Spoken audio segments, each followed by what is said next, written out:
Good afternoon and welcome to Tuesdays at 2 with the CenterVision Leadership Foundation.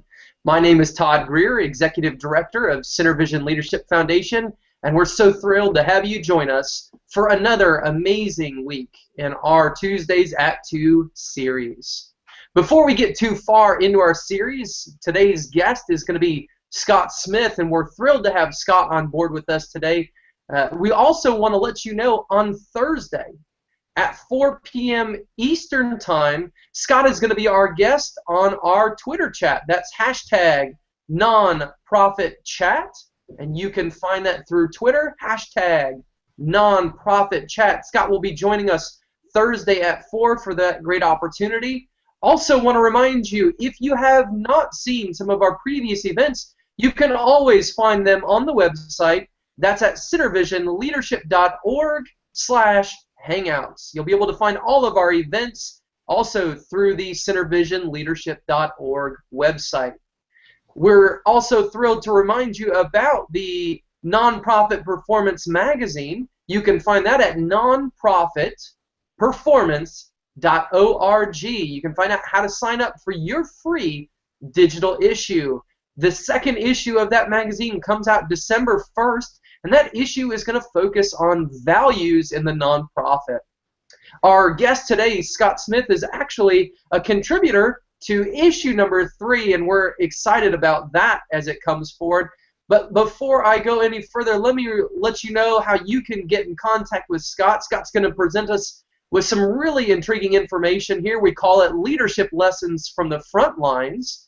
And you can find Scott on Twitter at Scott Stanley SMI for Smith, SMI, Scott Stanley SMI. That's his Twitter user handle. And you can also find out information about what he's going to present today, the Extraordinary People book, and that's extraordinarypeoplebook.com. So without further ado, Scott, thanks for joining us. Hey, Todd, I'm glad to be here and talk about my favorite subject, which is great leadership. Absolutely. Well, we're so thrilled to have you here. This is an exciting day for us. One, it's Veterans Day, and we're excited to be able to honor the people who have gone before us in whether they were in military service or those people that just left a legacy for us that we're able to learn from. And Scott, that's what your book's all about, isn't it? Right, and you know, actually, military leadership, it has a lot to teach business and nonprofits, so we can get into that as we dive deeper, but it's one of the things that I write about for Investors Business Daily. I've got 4 articles running this week on great military leaders and what they can teach us for any business or nonprofit. Fantastic. So Scott, for the person who's never heard of you, who knows nothing about you, who are you? I thought I was already famous worldwide, but for the benighted, let me bring you up to speed here. I really kind of can attribute my journalism career and business career to being an overachieving Boy Scout, because I saw all these incredible merit badges, got most of them, and got over-curious about the world. And then by the time I got to college, it made it hard to pick a career because I had too many interesting things going on. But my first real job came after I dropped out of college, along with Bill Gates and Michael Dell and my fellow famous people. Good company. And I decided to engage with the real world, and by pure accident, I stumbled into a job managing 2 big Whole Foods-like stores in Los Angeles in the 1970s, when this was not quite acceptable. This was kind of like saying you were an astrologer or something if you were a manager of what we used to call health food stores back then. So at the same time that I'd never worked in a store before. It was really a fluke, and I had to quickly learn. And there's nothing better than retail when it comes to teaching you how to deal with the customers face to face and what they like and don't like, and dealing with employees that don't show up, and all the other fun things in business. And at the same time, I co-founded a national newspaper that we eventually sold to Vegetarian Times, and I became an editor there. So I had these kind of parallel careers. What's important about that is that it helped me understand business management and nonprofit management. We were largely nonprofit, not by intention, at both the stores and the newspaper. So I know what it means to kind of have a frugal budget and have to really be fierce about your prioritizing. Now, I took that knowledge into the second phase of my career, which was to do financial PR or business PR for 85 public companies at an investor relations agency from 1983 to 1997. And that taught me what Wall Street demands, what public companies have to do to get investors, and the pluses and minuses of going public. Now, all of that really laid the foundation for my business journalism career, which was really launched in 1998. I landed an interview with Howard Schultz of Starbucks because he had his first biography out, and that one thing led to another, a little smoke and mirrors, and I got interviews with Bill Gates and Michael Dell and Lee Iacocca and Meg Whitman, who was then at eBay, and a lot of the other great CEOs. And what I began to learn was that there's a big difference between the great leaders and the ordinary managers. Jim Collins has written a whole series of books, Built to Last, Good to Great, on the difference between kind of the number one company in a field and the number two, which kind of boils down to, if you want to be a great leader and have a great company, you need to have an idealistic vision and mission for what your company's about. The number two player knows exactly what the number one is doing. There's no secret formula, but human nature interferes, and they can't get around or can't get past the internal departmental politics, and then they want to shove as much of the workload on their assistant, and all the other things. They have a slogan on the wall that says, "The customer's number one," but then they pay their frontline people $2 an hour in the Philippines to handle the customers, and the kind of crummy customer service that is the norm for business. And with all the great business books out and all the MBAs and all the management seminars, most businesses are poorly run today. So it's no surprise that most businesses go out of business in their first 5 years, and something on the order of 90% over the first 10 years. And most executive recruits who are processed very, very carefully before they're hired, within 6 months or so, they're disillusioned with the company and vice versa. And most startups don't work out, despite how bright the venture capitalists are and how much screening is done. And most mergers and acquisitions don't work.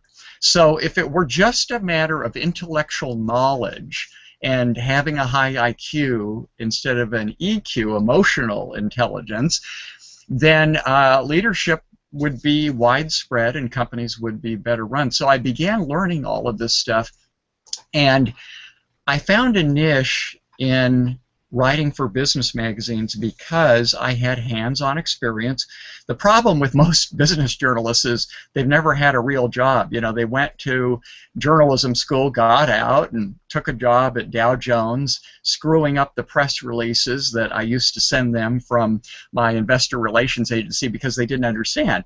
So that is a big problem in covering business. That gave me an edge, and talking to and learning from all these great leaders got me my gig a few years ago, where I'm now for Investors Business Daily. I'm a freelance contributor to the Leaders in Success column, and I've kind of extended that going back into history and other fields.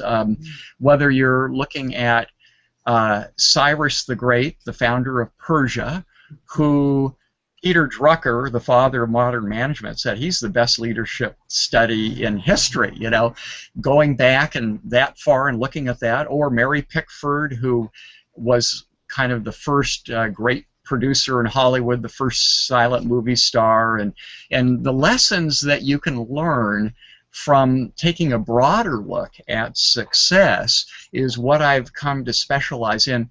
And it's important in part because, you know, we kind of lapse into our habits and assumptions, and we forget what innovative thinking is because all the conventional wisdom of our industry, whether you're a nonprofit or an oil company or whatever, you're so busy just trying to survive every day, it's hard to think big and look at things objectively, and you lose your perspective. So going back into history and looking at fields outside your own can give you fresh ideas. So that's kind of what I've been doing in the last few years, is focusing on that. And I do interview top CEOs. I just did a piece on Richard Branson and David Cote, the CEO of Honeywell. And so, you know, I stay up with the great leaders, but there's great leadership way beyond the business field. That's fantastic, Scott. And I want to go back to your book, Extraordinary People, and again, that's at extraordinarypeoplebook.com. You've been talking about history, you've been talking about the leadership lessons. Is that what led you to write this book? Tell us a little bit more about how the book came about. Yes, well, I was a very reluctant author because the decline in reading, as somebody once said, Americans are illiterate. They would read if they wanted to.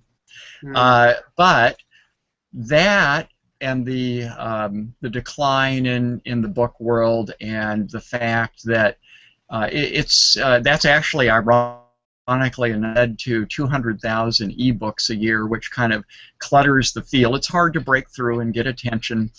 And I really didn't want to write a book that nobody was going to read. So, but the problem was 1,300 words in Investor's Business Daily to talk about the lives of great people and what you can learn from them. It's not enough. It almost turns out into leadership haiku, where I can just highlight a few things in their career and hint at a few things, and then, you know, I had a lot of readers say, hey, I love these, but, you know, can't you dig into this a little deeper? How about a book on the subject?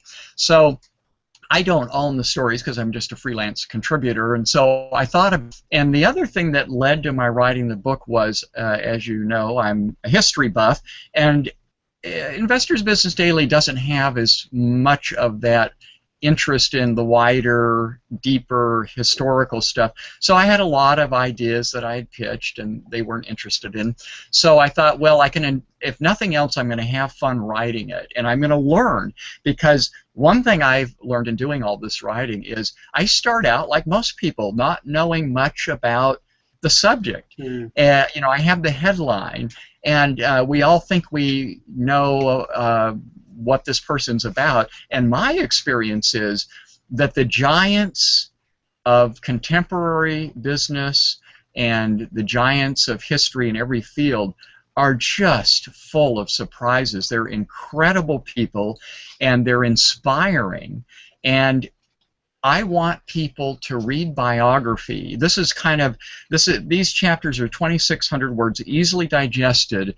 I want to give people a taste of inspiring biographies, because then they might want to go out and start reading full. And I think that if you are a leader, especially in the nonprofit sector, you really need a lot of inspiration and resilience, because it's a tough gig managing a nonprofit. Scott, if you could real quickly, just throw a couple names out that you spotlight in this book, if you don't mind. Yeah, you're asking me to pick my favorite children, so well, I actually did. This is another reason you can read some of your material sometime.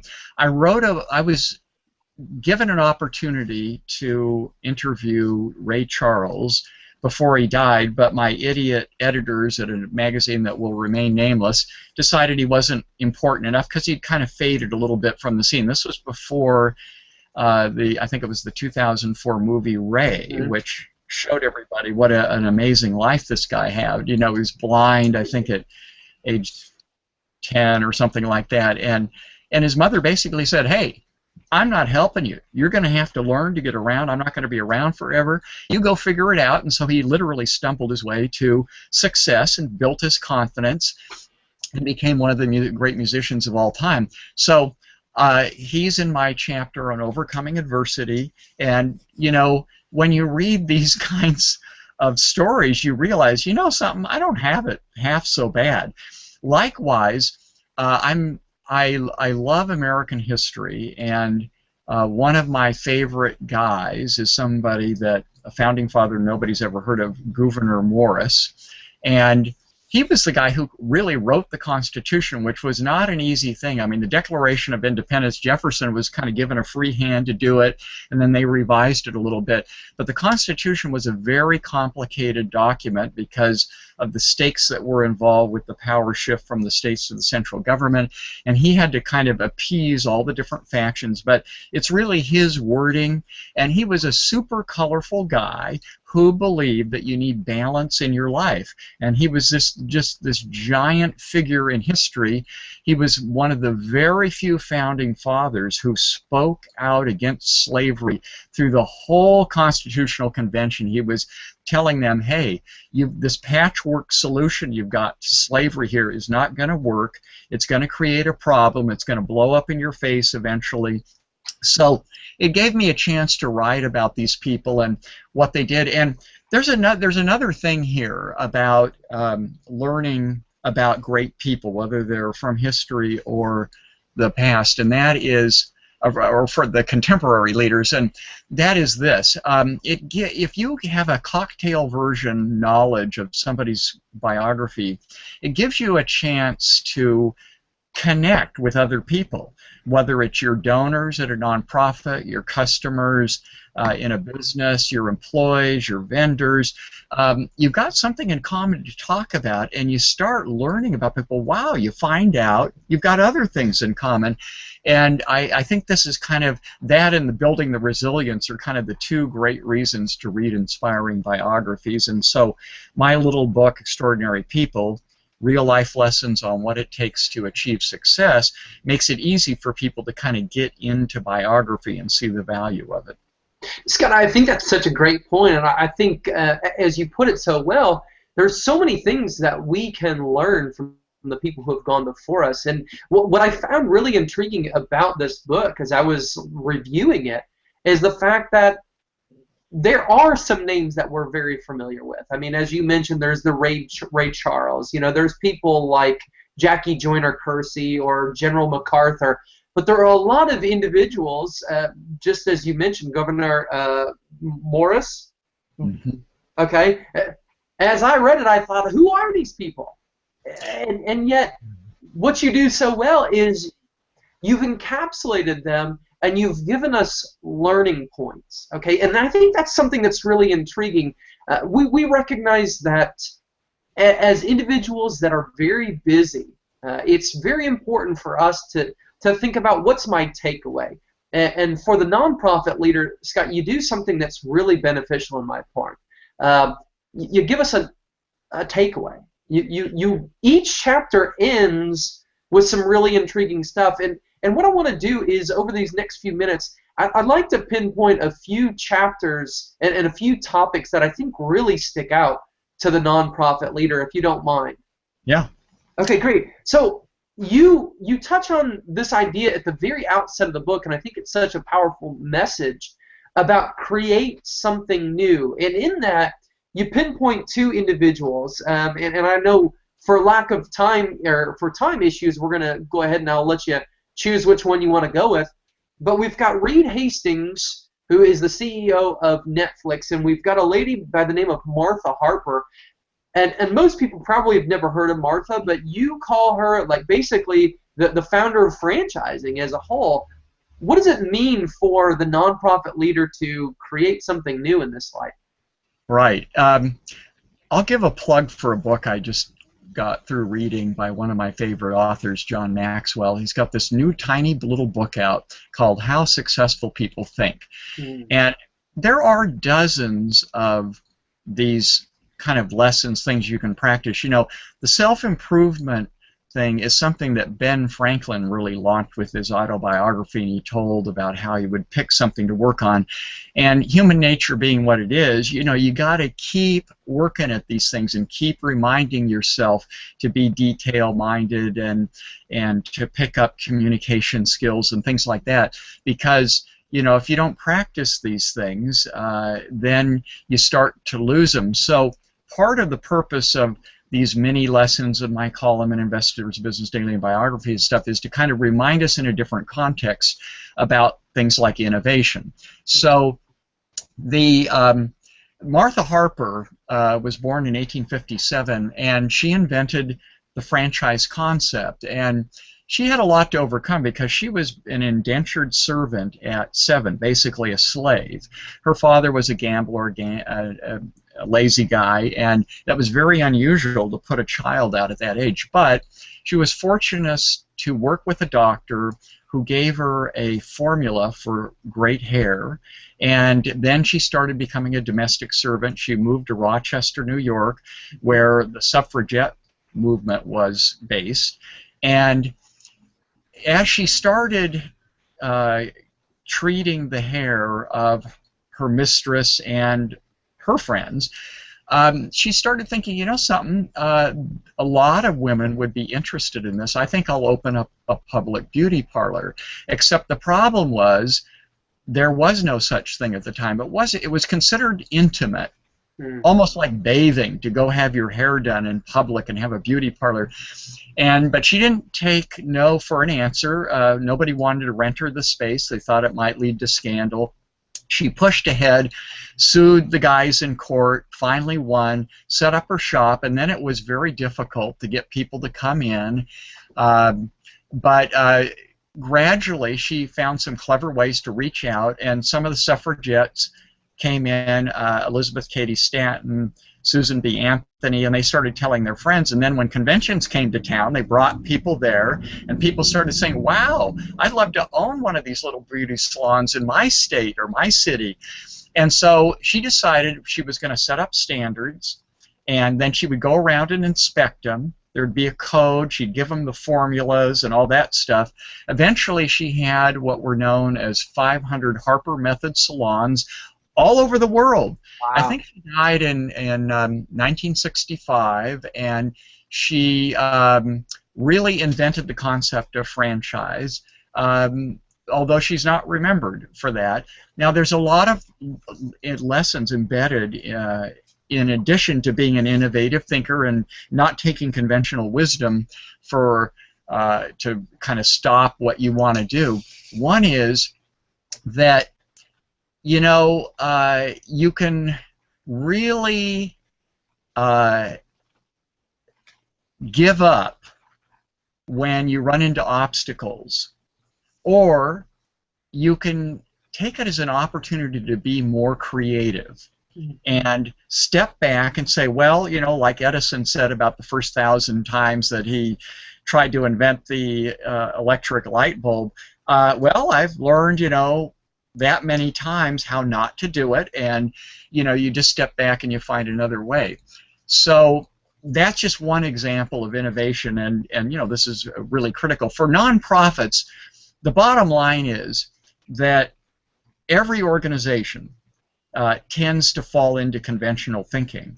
So let's say you're a nonprofit in the music area or athletics. Why don't you go read about and study how nonprofits work in a completely different sector, and specifically look for the unconventional thinkers, the people who are doing things differently for nonprofits, and showing how you can get by, you know, on a leaner budget and do great things, biggest bang for the buck, and that sort of thing. Absolutely. And Scott, this is really interesting because one of the things that you pointed out there is a lot of times innovation comes through adversity, and adversity is part of your second chapter here, overcoming adversity. And I think most individuals that are out there will very clearly know these two names that you look at. You look at Ray Charles, as you mentioned before, and Stephen Hawking. What does the nonprofit leader learn from these chapters about overcoming adversity? I mean, obviously, it's not that we would face any adversity in the third sector, so to speak. Right. Well, I think we can fairly say that since Stephen Hawking can now only communicate by flickering his cheek, and a laser picks that up, and so he picks out letters one cheek wiggle at a time. That's as much as he can move. Our problems in comparison are relatively modest. So here's an inspiring story. Now what he's done is, amazingly enough, is he's used the fact that he can't write notes to an advantage. One of his colleagues said he's cultivated the ability to think in 3 dimensions. So he has the ability to not think outside the box, think outside the universe as we conceive it. And so he is one of the greatest innovative thinkers of all time. And there's a movie coming out this month called The Theory of Everything, about his early life as he was getting sick and how he started breaking conventional wisdom in his field and using not allowing his increasing inability to move to stop him from making incredible contributions to the field. And as I said earlier, knowing something about him, whether it's reading the chapter in my book or going to see the movie, this will give you a connection with people that you had no idea were interested in physics, for example.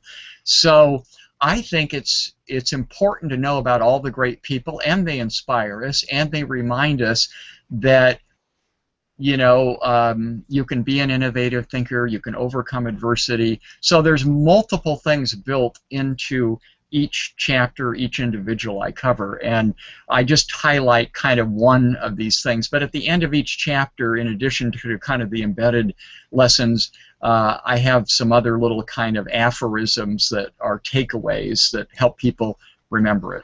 Absolutely, and I think your third chapter is probably one that speaks so powerfully to me. We live in a time in which people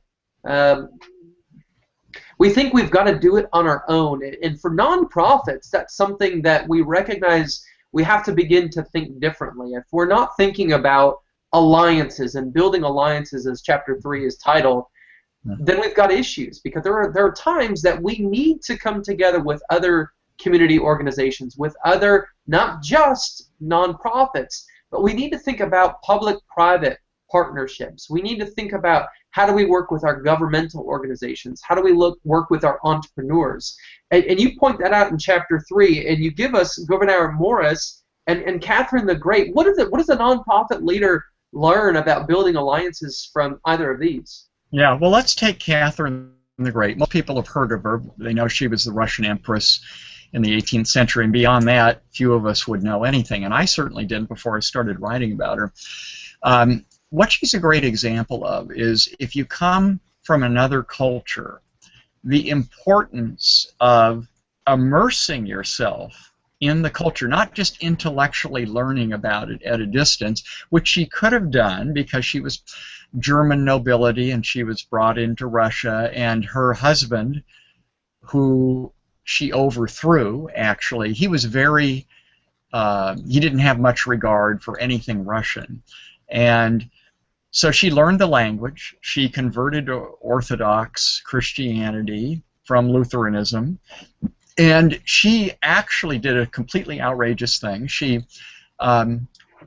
began building alliances not just with the nobility, but with the peasants. She would allow any peasant to come up to her and make a complaint face to face. Also, she began mending fences with Russia's traditional enemies. And it's a lesson in seeing the glass half full. It's easy to see the faults in other people and what they did wrong and everything. You know, it's the same thing in Congress. You can find fault with the other party. And yes, how are you going to accomplish anything when you need help. And it's the same thing in business. The problem with being an idealist is you can isolate yourself. You know, you can end up being Ralph Nader in Florida, where you get, you know, a few percentage points, and then you throw the election to somebody that maybe wouldn't have won it without your participation. You have to look at you know, are you being realistic, or is your being a purist really harming your cause? And this is one thing politics, which I was once involved in, teaches you, is how to balance idealism, like in a nonprofit, and, for example, taking a donation from a company that you don't fully support. Because if you only look for perfection in the world, you're not going to have very many supporters or allies. You know, you can fault find with everybody. We're all imperfect. One of the things I've learned is to learn from imperfect people. You know, if I went around looking for CEOs who did everything right, I'd have nobody to interview. So Catherine the Great is a great example of the enduring benefits of really trying to see the glass half full, get things accomplished, and she was realistic. She realized she couldn't do everything. She had to kind of appease the nobility who thought she was, you know, implementing too many reforms too fast. But there really is a huge payoff. Yeah, Scott, I want to move on to the last chapter that we're going to have time for today. And we talked at the outset about today being Veterans Day and the value and importance that we as a nation need to ascribe to our military, to those that have gone before us, and appreciate their sacrifice. You include General MacArthur here as somebody that we can learn from, who acted audaciously. Would you give us just a little bit on him as we think about what does it mean for us as a nonprofit leader? Yeah. Well, so the important word is act, because you can have all the bold plans you want if you don't take some action. And I included him because there's a great new biography by Mark Perry called The Most Dangerous Man in America about him. And I, along with most Americans, really have the wrong idea about him, because we remember he was fired by Truman for defying civilian authority during the Korean War. But what we should be remembering for is he is arguably the greatest military field leader in World War II. He designed and implemented the island hopping strategy against Imperial Japan, and he was a very courageous guy. And even when he had to retreat from Corregidor to Australia, and he left the Philippines, and people don't realize he actually won the Medal of Honor for that, because he did many brave things to try to minimize the casualties and preserve the Allies' forces, and it was a strategic retreat.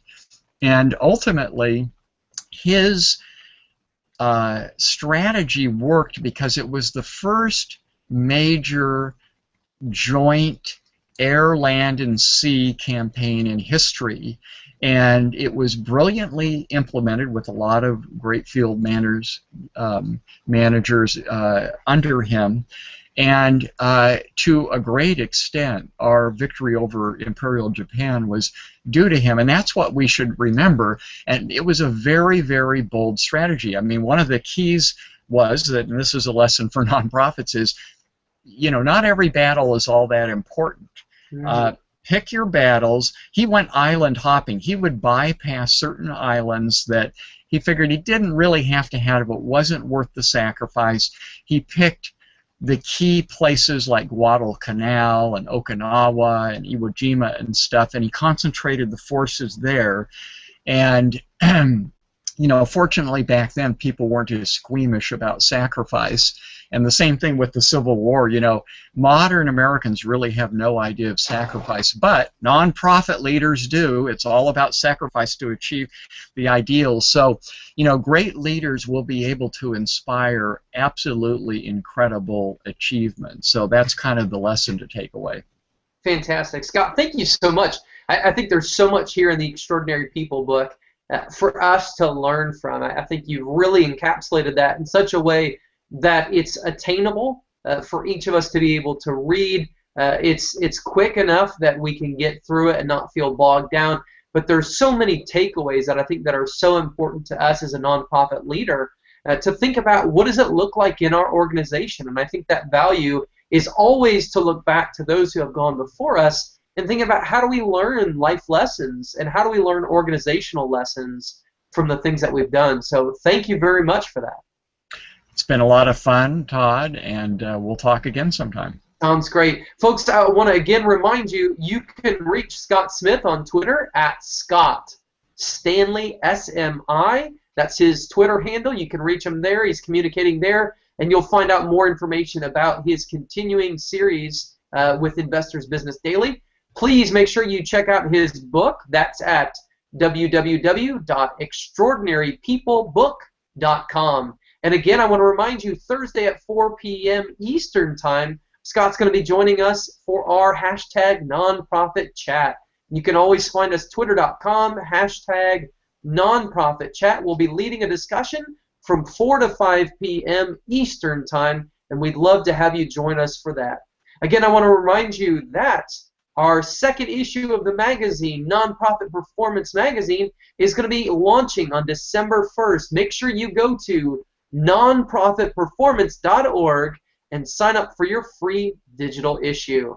Again, I'm Todd Greer, Executive Director of Center Vision Leadership Foundation, and thank you so much for joining us for our Tuesday at 2. Hope you have a great day, and thank you to all of our veterans.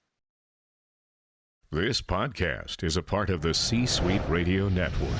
For more top business podcasts, visit c-suiteradio.com.